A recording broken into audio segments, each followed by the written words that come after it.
Bien, أعوذ بالله من الشيطان الرجيم بسم الله الرحمن الرحيم الحمد لله رب العالمين وصلى الله على محمد وعلى آله الطيبين الطاهرين السلام عليكم ورحمة الله وبركاته. Estamos viendo la ley que dice Alam naj'al lahu aynain wa lisanan wa shafatayn wa hadainahu najdayn. Muy bien, estas aleyas que dice, ¿acaso no hemos establecido, no le hemos establecido o no le hemos dado al ser humano los dos ojos? Después dice, y una lengua, dice, y dos labios, y lo hemos guiado, o le hemos mostrado, lo hemos guiado por los dos caminos. Muy bien. Entonces habíamos hablado, ¿no?, de la gran maravilla, el gran milagro que es la vista, que es el ojo humano. Esta capacidad, por ejemplo, que tiene la lengua y que tiene la boca de hablar, el músculo, digamos, que más trabajo realiza es la lengua y más movimientos complejos tiene. Entonces Dios nos dio una verdadera máquina para que nosotros podamos obrar, para que nosotros podamos ver, caminar, oír, hacer. Todas las cosas que hacemos, todas las acciones se hacen a través del cuerpo. Y el cuerpo es una verdadera maravilla, y el Corán cita algunas de las maravillas que tiene el cuerpo humano, como es la vista, por ejemplo. Y sabemos, por ejemplo, el ojo tiene 7 capas: la córnea, coroide, iris, tejido cutáneo, sinovial, cristalino y la retina. Entonces, cada una de ellas va a cumplir una función que, si lo comparamos con las máquinas que hay ahora para tomar fotos o imágenes, y hoy vieron que está mucho de moda el tema de los píxeles y de la calidad, el ojo humano es prácticamente inimitable. Realmente el ojo humano en sí es una verdadera maravilla. Y lo mismo la lengua, como hemos dicho, los labios, los movimientos especiales que tienen cada uno, y Allah subhanahu wa ta'ala nos llama a la reflexión de aquello con lo que nos ha agraciado, nos ha dado. Son 3 mercedes que realmente el ser humano debe prestar atención. En primer lugar, la vista, con la que también se percibe todo lo que hay a nuestro alrededor para la reflexión. La lengua y, por otro lado, la guía, que es tan importante. Sobre esta palabra najd, hay algunas explicaciones. Los imames han explicado que son los dos caminos, y uno es el camino del bien y otro es el camino del mal. Nosotros, en nuestra vida, siempre vamos a estar enfrentados a dos caminos. Y tenemos que tomar la elección de cuál de ambos vamos a transitar, en cada acción que realizamos, en cada movimiento. Entonces, Dios nos hace ver a través de la vista las grandes maravillas de la creación, nos hace a través de la lengua poder comunicar al resto de los seres humanos aquello que hemos entendido. También es una verdadera prueba la lengua. Lo que vamos a hacer, realmente, lo que vamos a decir, vamos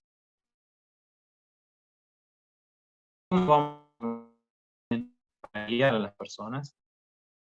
Y también tenemos la guía del hombre, es decir, que Dios, además de darnos los sentidos y todos estos atributos físicos que tenemos como seres humanos, nos da la guía que nos orienta hacia el camino. Entonces, nosotros tenemos una orientación, ¿sí? Y esa orientación que tiene el ser humano viene a través de los profetas. Nosotros tenemos varias vías para conocer a Dios. Una es la vía de los sentidos, por supuesto, por eso se cita también la vista, los sentidos en general. El ser humano percibe lo que hay en el universo a través de los sentidos. La primer comunicación que tiene el alma a través de su cuerpo con el exterior, digamos, con el mundo material, es a través de sus sentidos, y luego está la razón. La razón que es la que va a utilizar para discernir quién es el que ha hecho este mundo tan perfecto. Pero luego necesita de una guía un poco más profunda, y es la guía de los profetas, que exactamente lo que muestran es este Najdain, son estos dos caminos. Ambos caminos son mostrados por los profetas de Dios. Los profetas nos advierten sobre aquello que nos va a llevar a la perdición y nos muestran cuál es el camino de las acciones del bien que nos van a mantener en el camino recto hasta retornar a Dios Todopoderoso. Es muy importante que haya una reflexión también en esta cuestión de que todo aquello que Dios, por ejemplo, prohíbe, todo aquello que los profetas han enseñado, que corrompen al ser humano, que desvían al ser humano y que es malo para el ser humano, es porque realmente lo va a alejar del camino y lo va a alejar del objetivo de la creación. Entonces, cada pecado, cada acto que es incluso dudoso o desaconsejable también, si bien lo desaconsejable no es prohibido, nos va a retardar, nos va a hacer retrasar el camino. Y si son cosas, acciones que realmente están prohibidas y que son ilícitas, entonces nos van a desviar del camino. ¿Sí? Son como pequeñas piedras que los profetas nos han enseñado a esquivar para llegar más rápido, y nos han mostrado cuál es el camino también para transitar. Porque muchas veces se dice que hay muchos caminos para llegar a Dios, y es verdad, hay muchos caminos para llegar a Dios, para descubrir a Dios en nuestro interior. Pero una vez que lo descubrimos, una vez que lo entendemos, debemos transitar el camino del haq, el camino de la verdad, el único camino que va a llevarnos a este objetivo con el o por el que fue creado el ser humano. Y para eso también Dios ha creado una naturaleza para que nosotros la percibamos, para que nosotros vivamos en un orden natural. Y para eso también, digamos, esa orientación natural, que es la que nos orienta también a descubrir a Dios, esa perfección que hay en la naturaleza y que podemos percibir con nuestro intelecto y que podemos deducir con nuestro intelecto, perdón, que podemos percibir con nuestros sentidos y que podemos discernir con nuestro intelecto. Pero a su vez está la guía, la orientación, el hidayah, que viene a través de los profetas y que viene a través de otra forma de administrar el mundo que tiene Allah, que es el tashri'. Dios administra la creación de una forma, ¿no? Primero el amr, digamos, la orden, kun fayakun, crea. Luego está el takwin, que es la naturaleza, y luego está el tashri', que es las leyes, la legislación, que revela a los profetas, y los profetas guían, enseñan, y este es el hidayah, digamos, es la guía, ¿sí?, que nos muestra ambos caminos. El camino que no debemos transitar y el camino correcto que nos va a llevar al buen fin de todas las cosas.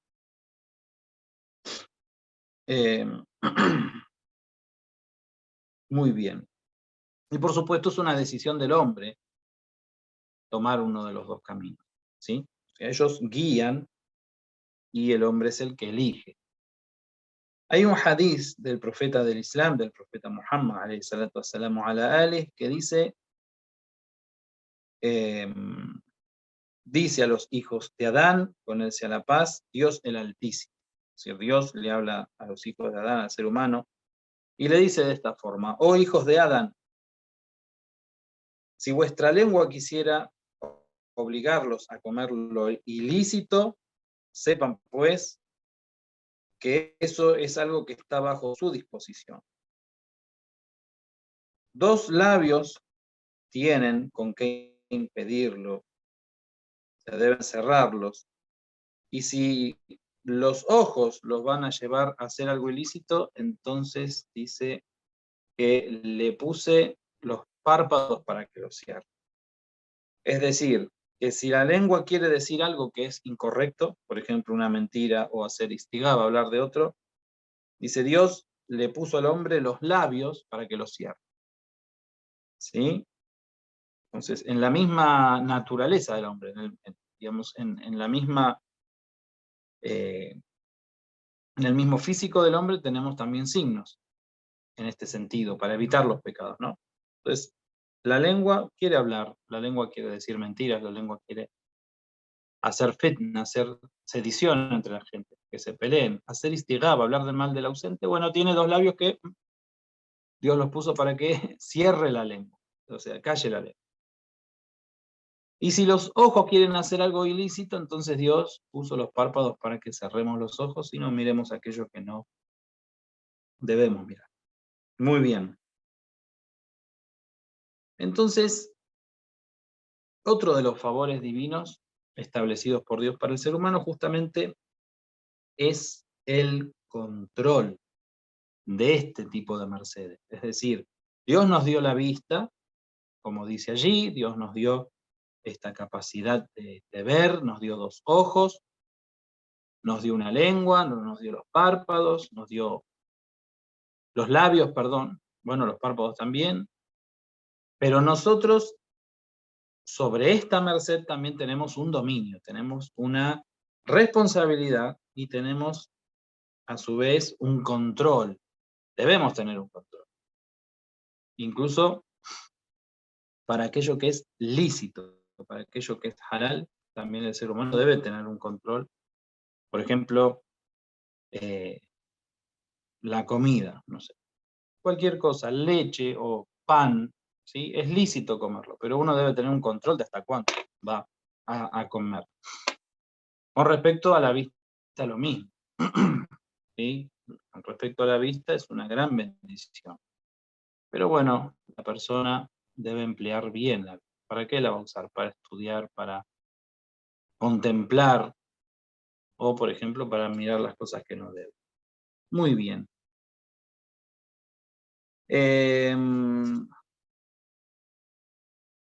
Vamos a continuar. Aquí hay una parte del tafsir que compara el ojo con una máquina fotográfica. Es un poco largo, habla mucho de la diferencia, digamos, entre las comparaciones entre un ojo humano y una máquina. Esto lo vamos a dejar, lo vamos a saltear porque realmente comprendimos y ya hemos hablado un poco de esto, no con tantos detalles, pero no es, digamos, tan necesario hablarlo. Igual ya entendemos que el ojo realmente es una maravilla y que cada parte del cuerpo realmente es una maravilla y es un milagro, y que, como dice el Corán, hay signos en nosotros mismos, en nuestro interior, y no solamente se refiere al interior espiritual, sino al interior material. El Imam Ali alayhi salam también habló de que en nuestro interior hay miles de seres con vida que viven, dice, se desarrollan, crecen, se desarrollan, viven, trabajan y mueren para que nosotros estemos vivos, subhanallah. Entonces sabemos después con las ciencias el trabajo de las células y todo el proceso que tienen las células, por ejemplo, para que la persona esté viva. Hay otro dicho del Imam Ali alayhi salam que también es muy famoso, y dice, con él sea la paz, Amirul Mu'minin, el príncipe de los creyentes, dice: asombrados, pues el ser humano ve a través de un trozo de grasa, sin duda, que es el ojo humano, habla a través de un trozo de carne y oye mediante un hueso, y respira por medio de 2 orificios. Es decir, estas funciones que tiene el hombre vitales los hace por estos medios tan pequeños, o digamos, pareciera que son vanos, ¿no? Por ejemplo, el ojo, que es un pedazo de grasa, un trozo de grasa, pero que sin embargo tiene todas estas capas y tiene todo este diseño, digamos, tan perfecto y que nos puede hacer ver, y no solamente ver, enfocar, ¿no? Si lo comparamos con una cámara, que no quiero entrar en ese tema, pero el foco, por ejemplo, de la cámara, ¿sí? Y el foco del ojo no tienen comparación la velocidad que tiene el ojo para hacer enfoque sobre un objeto que está lejos y un objeto que está cerca, automáticamente lo hace. Es una velocidad que todavía las máquinas mismas no pueden. Entonces, realmente es una maravilla. Y la lengua, que también nombra en esta aleya, o alisanan o shafatain, y la lengua y los labios. La lengua también es otro de los órganos más maravillosos que tiene el cuerpo, porque la lengua, como sabemos, en primer lugar, tiene un papel que es en la alimentación del hombre, el papel que cumple y los movimientos que realiza para que nosotros podamos tragar los alimentos, por ejemplo, pero también tiene otras funciones que son mucho más profundas. El habla y esta capacidad del habla. El Corán también nos habla de eso y realmente es también una gran maravilla, digamos, que el hombre tenga un instrumento en su cuerpo que puede utilizar para transmitir aquellas ideas que tiene en su interior o aquellos sentimientos. El Corán habla también, ¿sí? En Surat Ar-Rahman, Allamahul Bayan, le enseñó el bayán, le enseñó el poder transmitir claramente con palabras aquello que le sucede al ser humano, o aquello que piensa, aquello que quiere, que desea. Es realmente una gran maravilla de parte de Allah subhanahu wa ta'ala, esta posibilidad de expresar nuestras ideas, nuestros sentimientos, y todo a través de este trozo de carne tan pequeño, pero que tiene un trabajo que es realmente majestuoso y que el ser humano también no pudo imitar. Hace 2 o 3 días veía que habían creado un robot que imitaba algunos gestos humanos, ¿no? El gesto de la sorpresa, la sonrisa. Realmente el hombre, por más avances que tengan, por más tecnología, por más cosas, el hombre nunca va a poder crear otro hombre de la forma en la que Allah subhanahu wa ta'ala creó y diseñó el cuerpo del ser humano y de otras criaturas maravillosas. Muy bien. Y tercero, en esta ley habla de وَهَدَيْنَاهُ النَّجْدَيْنِ, y lo hemos guiado por los dos caminos. Hay un dicho del profeta, con él sea la bendición y la paz, que el profeta explicó esta ley. Entonces dice: oh gentes, existen dos caminos, el del bien y el del mal. Dice, y no ha sido establecido que uno de ellos sea más amado que el otro. Entonces hemos hablado también del tema, vamos a hablar un poco más en profundidad porque realmente es un tema del que hemos hablado ya anteriormente, que Dios con mucha claridad muestra el camino recto para apoyar al hombre y para digamos, guiar al hombre de una manera, como un maestro, ¿no? Un maestro cuando tiene un niño al que le tiene que enseñar, ya no una persona adulta, sino un niño que, digamos, no tiene el conocimiento ni la experiencia del maestro.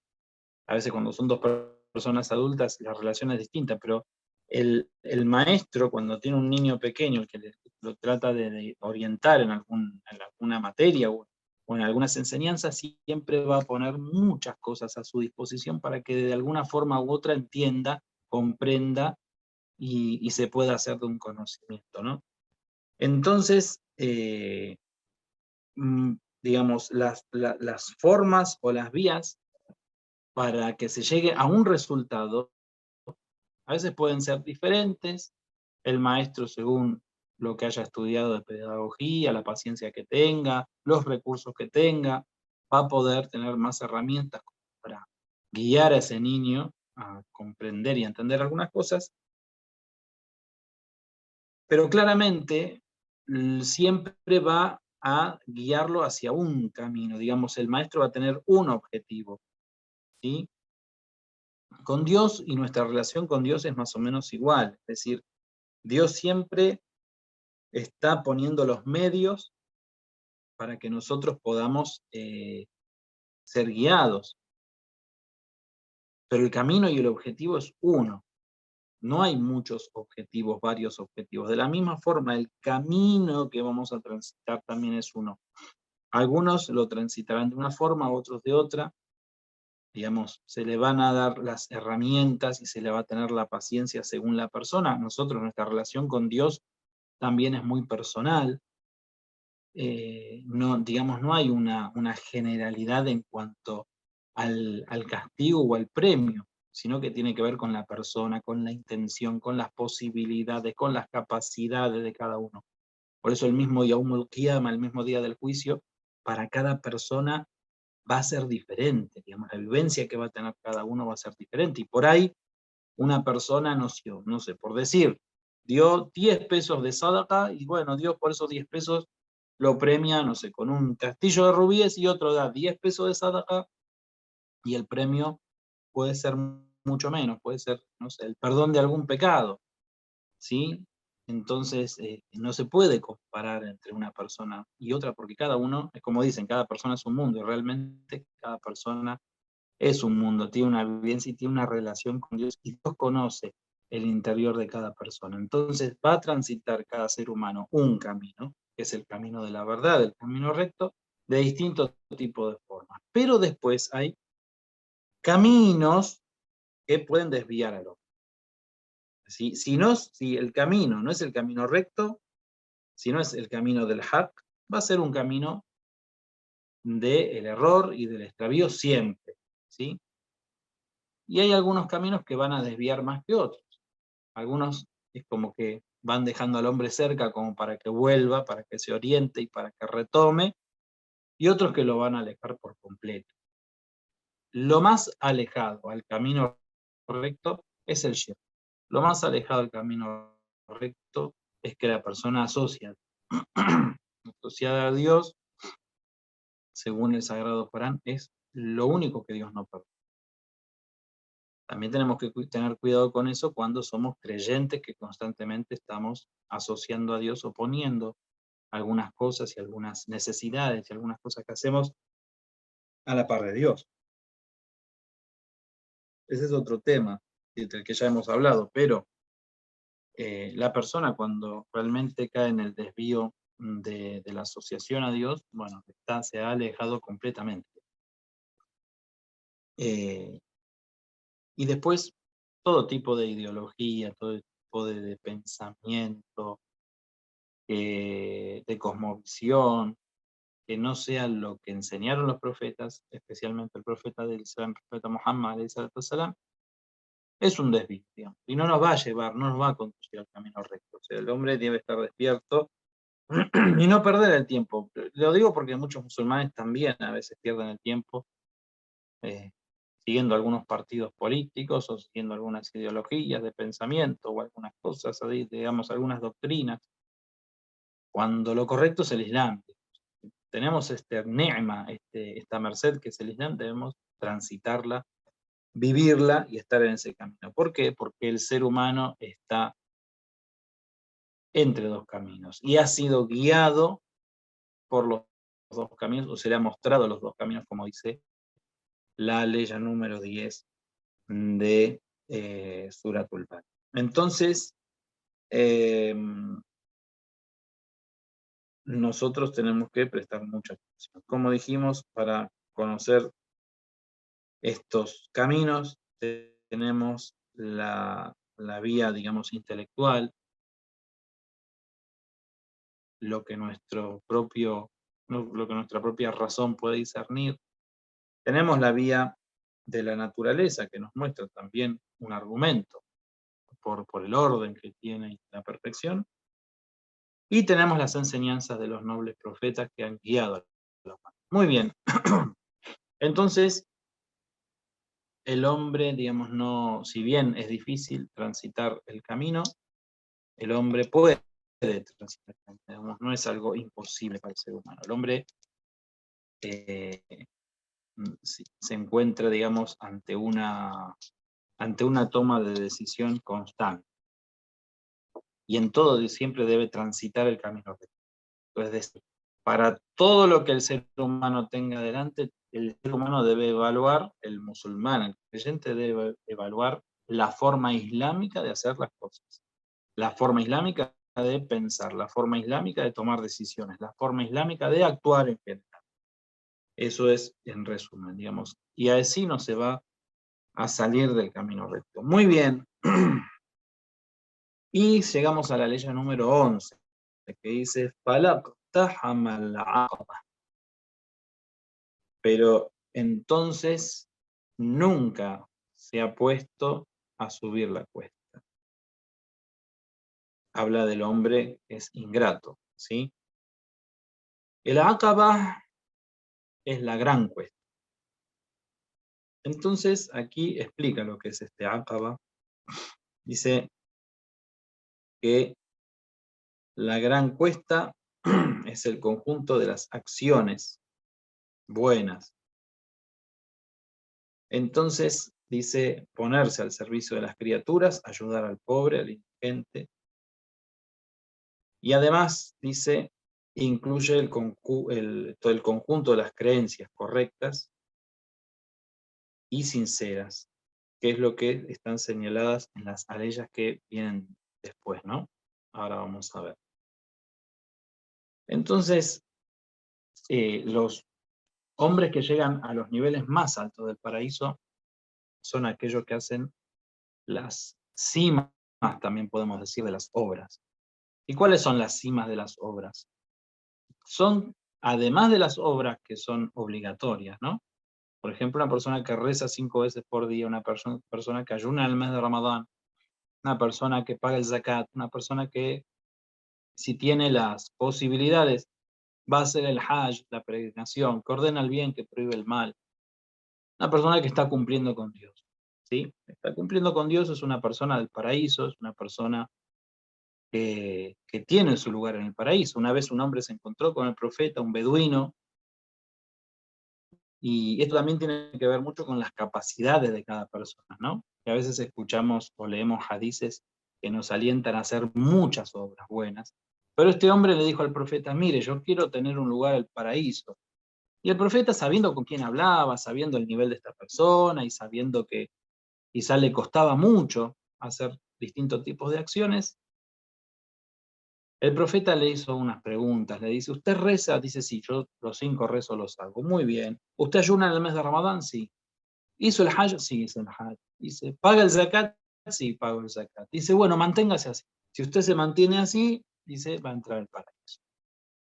Pero después hay otro tipo de acciones, que son las acciones mustahab, las acciones que son meritorias, y las acciones que tienen que ver con el prójimo.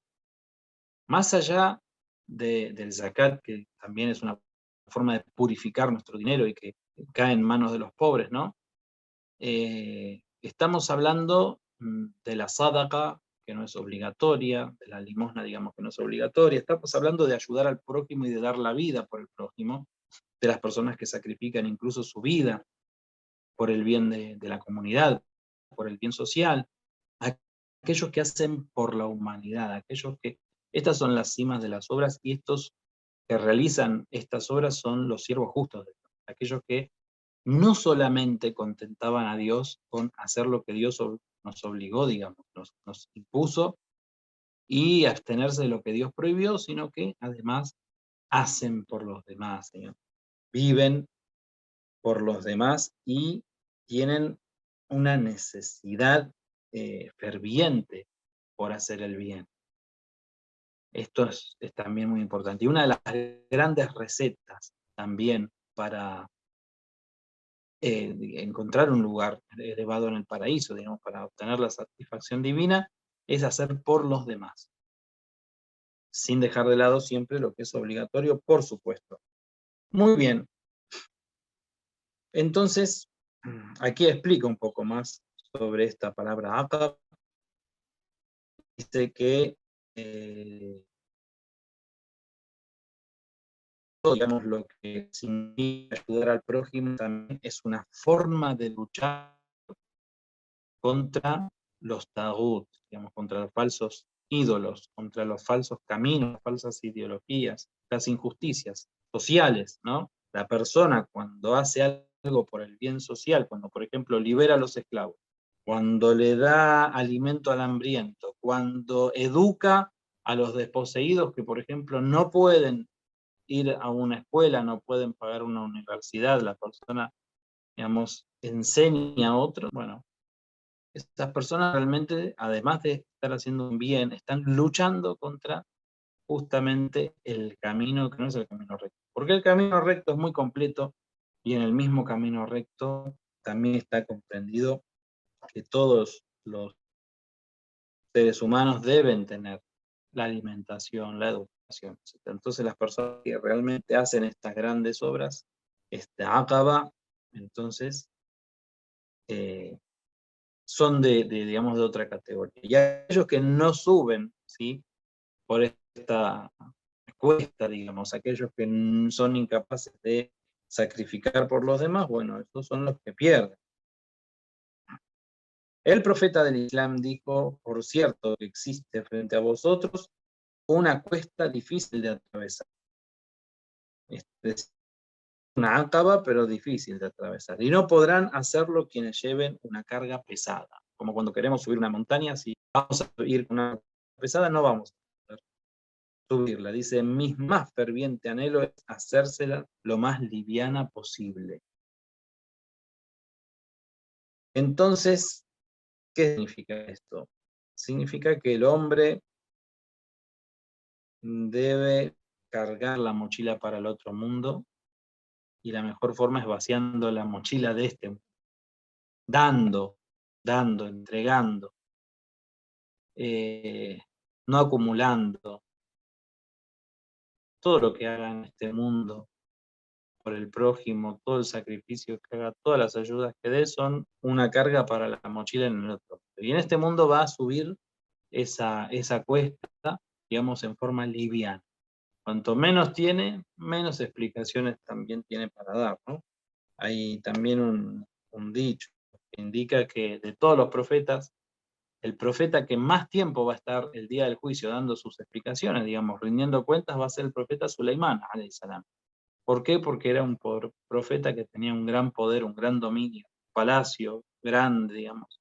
Entonces, por todas las cosas que él tenía de este mundo material, él va a tener que dar explicaciones. Muy bien. Esta vida realmente es una vida en donde hay aflicciones, hay dificultades, y el hombre no debe preocuparse tanto por la mochila de esta vida y por el peso de esta vida, y por las cosas materiales que va a adquirir en esta vida, sino todo lo contrario. Hay un dicho aquí del Imam Ali alayhi salam que dice ciertamente que el paraíso se logra soportando las tribulaciones y el fuego del infierno se logra satisfaciendo los deseos. Cuando la persona va en contra de su ego, lucha, vive algunas privaciones, cae en la cuenta de que el ser humano es limitado, realmente, toma conciencia. Las personas que están detrás del dinero, de la acumulación, del poder, a veces pierden realmente esa conciencia de que tenemos limitaciones. Al perder la conciencia de que somos limitados, también perdemos la conciencia de aquel que es ilimitado, es decir, de Allah. Pues mucho cuidado con eso. La persona cuando realmente frena sus deseos, controla su ego, toma las riendas de su ego, la persona no se desvía. y la persona ingresa al paraíso. Mientras que el que sigue todas las pasiones que quiere el ego es como un chico caprichoso, como una niña caprichosa, que siempre, si le damos cuando quiere, va a querer más. Al ego se lo controla no dándole cuando quiere en el momento que quiere, privándolo. Por eso Dios también nos educa de esa manera. Por ejemplo, en el mes de Ramadán, cuando nos dice no a la comida. Y podemos comer, tenemos comida en la heladera o en la nevera, como le llamen en algunos países, o en la alacena, hay cosas para comer, todo, pero uno se frena y no come, y esto es una educación que está haciendo para el ego.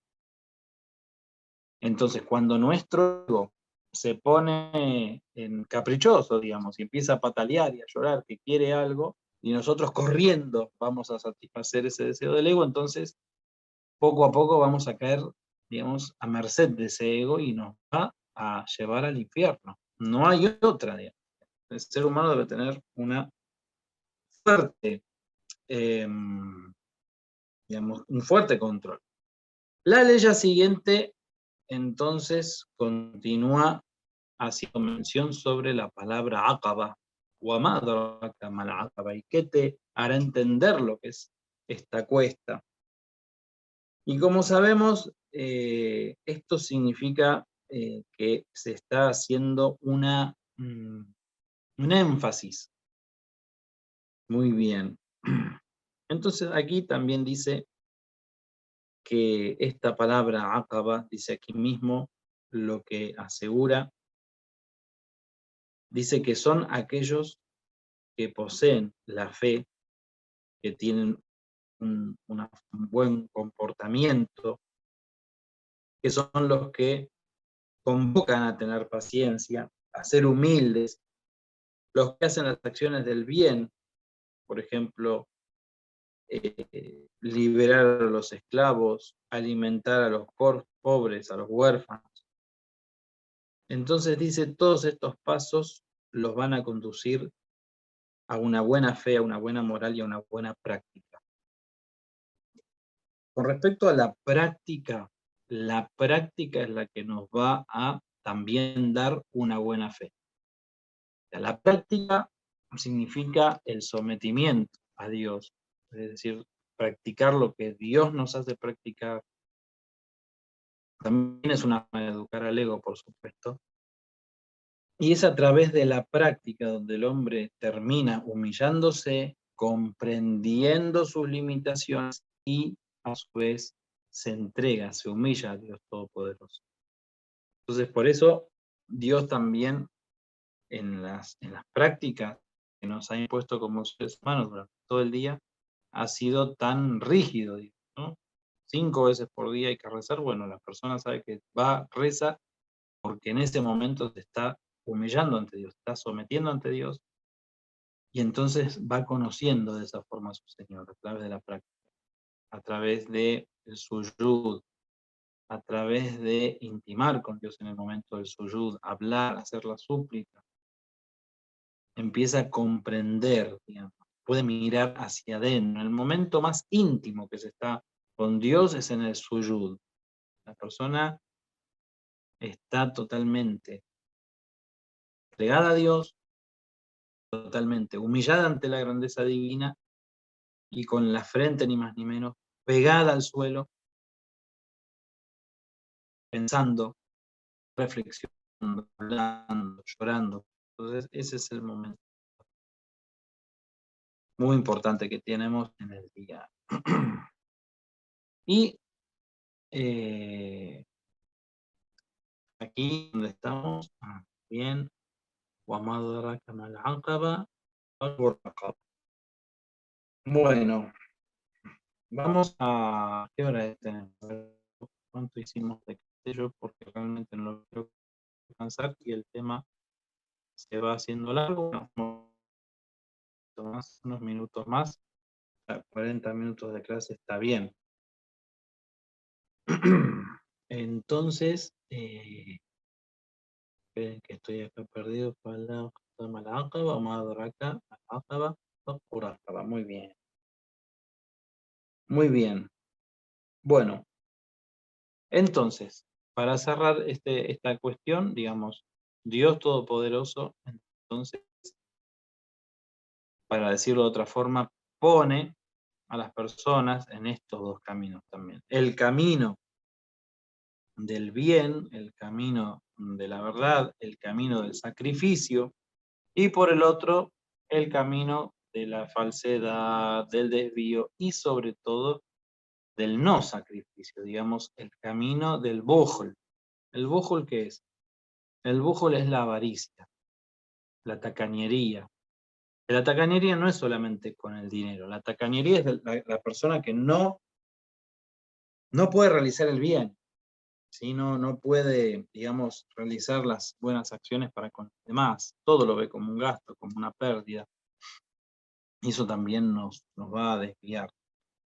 ¿Por qué? Porque el hombre incluso